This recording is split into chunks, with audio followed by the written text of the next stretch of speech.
नमस्कार साथियों, वापस से आपका मैं साइंस विद अमन शर्मा पर स्वागत है। आज हम अपने साइंस फाउंडेशन की थर्ड क्लास की शुरुआत करने जा रहे हैं। तो चलिए आइए शुरुआत करते हैं। हमने पढ़ लिया था, हम पढ़ रहे थे सेल। सेल मतलब हिंदी में कोशिका। कोशिका का अध्ययन हम साइटोलॉजी कहते हैं। ब्रह्मांड में सबसे बड़ी कोशिका किस? शुतुरमुर्ग का अंडा। और मानव शरीर में बड़ी कोशिका ओवम, जो कि स्त्री में पाया जाता है। मानव शरीर में सबसे छोटी कोशिका शुक्राणु, स्पर्म, जो कि मेल पर पाया जाता है। मानव शरीर पर सबसे लंबी कोशिका तंत्रिका तंत्र, नर्वस सिस्टम। ये हमने पढ़ लिया था। और वह हमने पढ़ा था, ये सेल है। सेल के अंदर माइटोकॉन्ड्रिया होता है। माइटोकॉन्ड्रिया मतलब सेल के अंदर ऊर्जा कौन बनाएगा? माइटोकॉन्ड्रिया। सेल के अंदर राइबोसोम का काम क्या होगा? प्रोटीन निर्माण। एंडोप्लाज्मिक रेटिकुलम, जो कि मजबूती देता है, अंदर से पिलर पिलर बना के रखता है। ये मैंने पूरा पढ़ा दिया है। मैं सिर्फ एक रिवीजन ले रहा हूँ, शॉर्ट टर्म रिवीजन। अगर आपको इसको बिल्कुल डिटेल में पढ़ना है तो पिछली 2 वीडियो आप जाके देखिए, आपके दिमाग में एक क्वेश्चन नहीं रहेगा। जिन जिन बच्चों ने ये देख लिया है वो उनके दिमाग में उम्मीद है कोई भी क्वेश्चन नहीं होगा। अगर कोई भी आपको डाउट होता है तो प्लीज आप कमेंट कर सकते हैं। कमेंट पर पूछिए, मैं आपका आंसर जरूर दूंगा। उसके बाद वैक्यूल्स, पानी पानी का स्टोरेज वैक्यूल्स करता है।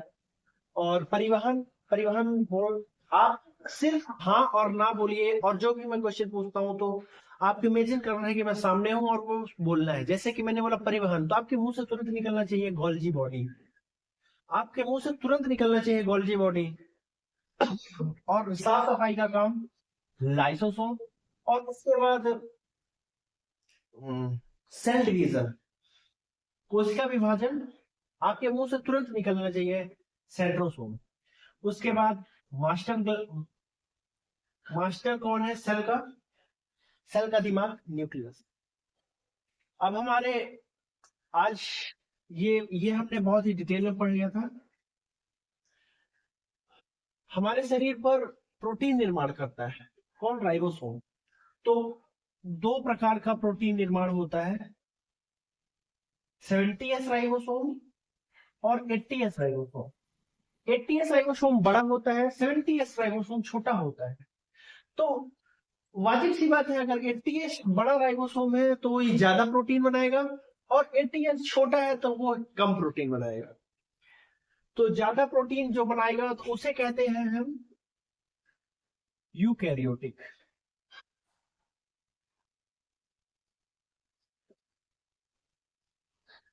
यूकैरियोटिक। और छोटा 70S को कहते हैं प्रोकैरियोटिक। प्रोकैरियोटिक। 80S राइबोसोम छोटे होते हैं, 70S राइबोसोम बड़े होते हैं। इसलिए जो छोटा है वह कम प्रोटीन बनाएगा, जो बड़ा है वो वह ज्यादा प्रोटीन बनाएगा। अब जैसे कि बड़ा, जैसे कि 80S बड़ा है, ये बड़े चीजों में ये प्रोटीन 80S राइबोसोम बड़े में होता है। जैसे कि जिसे भी हम देख सकते हैं, छिपकली, मच्छर, चमगादड़, गीदड़, शेर, और पेड़ पौधे, हर तरह जिसे भी हम देख सकते हैं, चींटी, चीटा, मटा, मच्छर, गधा, सांप, बिच्छू, मानव, जिससे भी हम देख सकते हैं वह यूकैरियोटिक में आता है। उनके अंदर 80S राइबोसोम पाया जाता है। और जिसे हम नहीं देख पाते सकते, जैसे कि अमीबा, कोई भी वायरस हुआ, HIV वायरस हुआ, कोरोना वायरस हुआ। यही कोरोना वायरस हमारे राइबोसोम पर ही आके अटैक करता था और इससे अपनी अपनी फोटोकॉपी कराता था। राइबोसोम का कुछ काम नहीं है, सिर्फ वो एक फोटोकॉपी मशीन। जैसे कि हम प्रिंटर पर कंप्यूटर से कोई भी कमांड देंगे, वह तुरंत ही प्रिंट आउट करके उसे दे देगा। वैसा ही काम इसका है, राइबोसोम का। तो कोरोना किस पर अटैक करता था? राइबोसोम पर। जी हाँ, कोरोना राइबोसोम पर अटैक करता था और अपनी ही फोटोकॉपी बनवाता था, और उसी के कारण एक भारी मात्रा पर कोरोना होता था। और कोरोना हम से के बारे में सभी जानते हैं। तो कोरोना किस पर अटैक करता था? राइबोसोम पर। जी हाँ। इसके बाद यूकैरियोटिक जो भी है, एक बार मैं पूछता हूं, आपको आंसर देना है। यूकैरियोटिक में कौन आते हैं? जिसे भी हम देख सकते हैं। और प्रोकैरियोटिक में कौन आते हैं? जिसे हम नंगी आंखों से नहीं देख सकते, जैसे कोई भी वायरस हो गया, कुछ भी। तो न्यूक्लियस। तो प्रोकैरियोटिक में कौन आते हैं? जिसे भी हम देख सकते हैं। और यूकैरियोटिक में, माफ करिएगा, प्रोकैरियोटिक में वो आते हैं जिन्हें हम नंगी आंखों से नहीं देख सकते, और यूकैरियोटिक में वो आते हैं जिसे हम देख सकते हैं। बहुतों के बच्चों के क्वेश्चन में ये हमेशा डाउट रहता है कि यूकैरियोटिक मतलब इंसान, और प्रोकैरियोटिक यानी पेड़ पौधे, पादप। तो ऐसा बिल्कुल नहीं है। पादप भी यूकैरियोटिक के अंदर आते हैं, और प्रोकैरियोटिक के अंदर, जिन्हें हम देख नहीं सकते हैं नंगी आंखों से। आपने ये सोचा कि हमारे अंदर 80s राइबोसोम होता है, हम मानव है इसलिए हमारे शरीर के अंदर 80s राइबोसोम होता है। राइबोसोम सबको प्रोटीन देता है, लेकिन ऊर्जा हमारे शरीर के लिए माइटोकॉन्ड्रिया बनाता है। हमारे शरीर के लिए माइटोकॉन्ड्रिया एनर्जी बनाता है। तो माइटोकॉन्ड्रिया को एनर्जी कहाँ से मिलेगी? आपने कभी सोचा, ऐसा कभी दिमाग में है? तो हमारे जो माइटोकॉन्ड्रिया साहब होते हैं, वो अपने लिए पर्सनल पर्सनल जनरेटर रखते हैं। माइटोकॉन्ड्रिया के अंदर भी 70s का राइबोसोम पाया जाता है। माइटोकॉन्ड्रिया के अंदर भी 70s राइबोसोम पाया जाता है। तो ये एक बार ये क्वेश्चन पूछ चुका है कि प्रोकैरियोटिक के अंदर यूकैरियोटिक राइबोसोम कहाँ होता है? तो माइटोकॉन्ड्रिया के अंदर होता है। प्रोकैरियोटिक के अंदर यूकैरियोटिक राइबोसोम कहाँ पाया जाता है? तो उसका आंसर है माइटोकॉन्ड्रिया। तो जैसे कि अगर हमारे इधर शरीर पे सेल के अंदर कुछ भी कराना है, तो वह कौन कराता है? न्यूक्लियस। मान के चलिए कि गोल्जी बॉडी खत्म, गोल्जी बॉडी खराब हो गया है, तो किसको पता चलेगा? न्यूक्लियस को। न्यूक्लियस को पता चलेगा तो वह किसे बुलाएंगे? लाइसोसोम को। लाइसोसोम को बुलाएगा और बोलेगा कि गोल्जी बॉडी का मर्डर कर दो, उसे फांसी पर चढ़ा दो, मतलब उसे खत्म कर दो, क्योंकि गोल्जी बॉडी खराब हो चुका है। तो लाइसोसोम जाएगा गोल्जी बॉडी के पास और गोल्जी बॉडी को खत्म कर देगा। तो सेल के अंदर ऑर्डर, सारे डिमांड्स कौन करता है? न्यूक्लियस। जी हाँ, न्यूक्लियस। न्यूक्लियस की खोज रॉबर्ट हुक ने की थी। न्यूक्लियस की खोज किसने की थी? Robert Hooke. इसको भी याद करने का बहुत ही सरल तरीका है।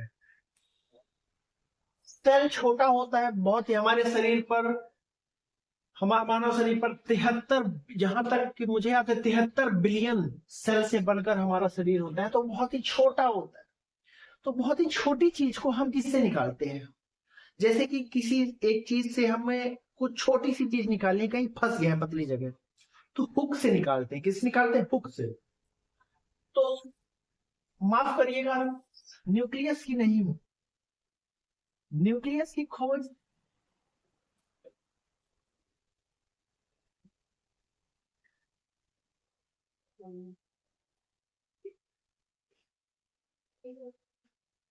रॉबर्ट ब्राउन ने की थी। कोशिका की खोज रॉबर्ट हुक ने की थी। तो कोशिका बहुत ही छोटी होती है, बहुत ही छोटी होती है, तो उसे हम कोई भी छोटी चीज निकालने तो हमने एक पतले से हुक से निकालते हैं। जैसे कि मछली का आपने काटा, अगर किसी ने देखा होगा, गांव से अगर रिलेट करते होंगे, तो मछली के काटा, जो काटा होता है, वो एक ऐसे इस तरीके से होता है, तो उससे ऐसे करके निकालते हैं, बहुत ही आगे से आ, बहुत ही नुकीला होता है। तो किसी के अंदर ऐसे घुसेगा तो मर जाएगा। तो रॉबर्ट हुक ने एक मृत कोशिका की खोज की थी, डेड सेल।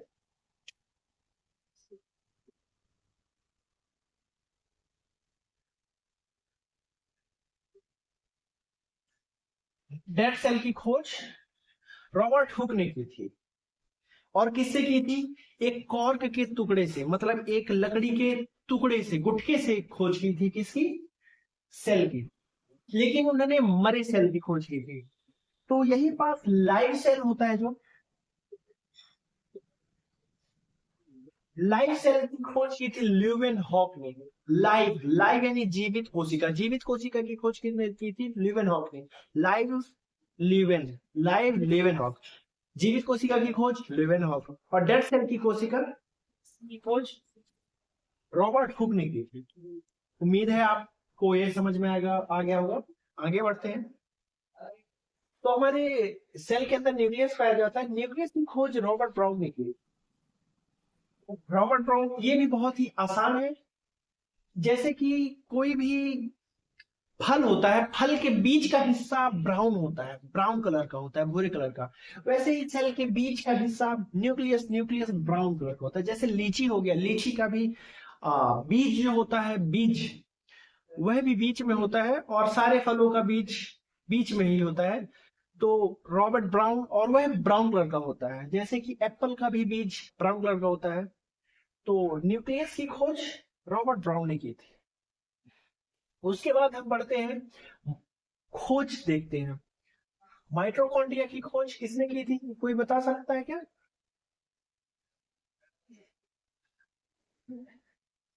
अल्टमैन ने। माइटोकॉन्ड्रिया की खोज अल्टमैन ने। गॉल्गी बॉडी की खोज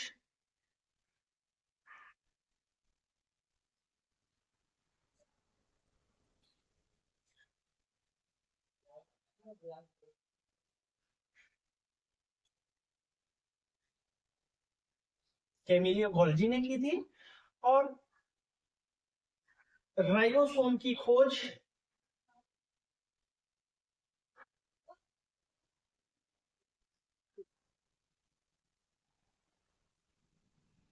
ई पाल्डे ने की थी।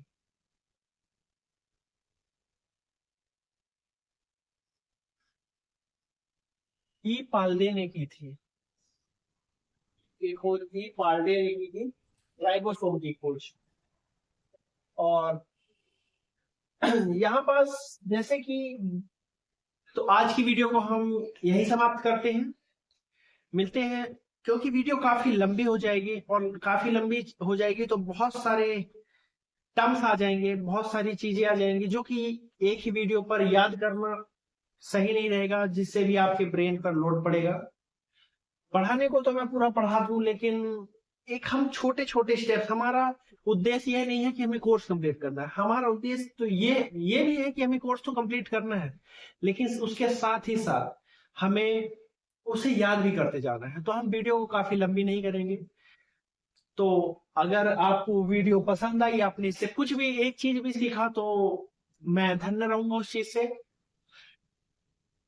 अगर कोई भी डाउट हो आपके मन में तो प्लीज कमेंट करिएगा। अगर वीडियो पसंद आई तो लाइक करिए, और आगे की वीडियो देख, अगर आपको लग रहा है कि आपको कॉन्सेप्ट समझ में आ रहा है तो सब्सक्राइब कीजिए। तब तक के लिए वंदे मातरम, जय श्री राम, जय हिंद।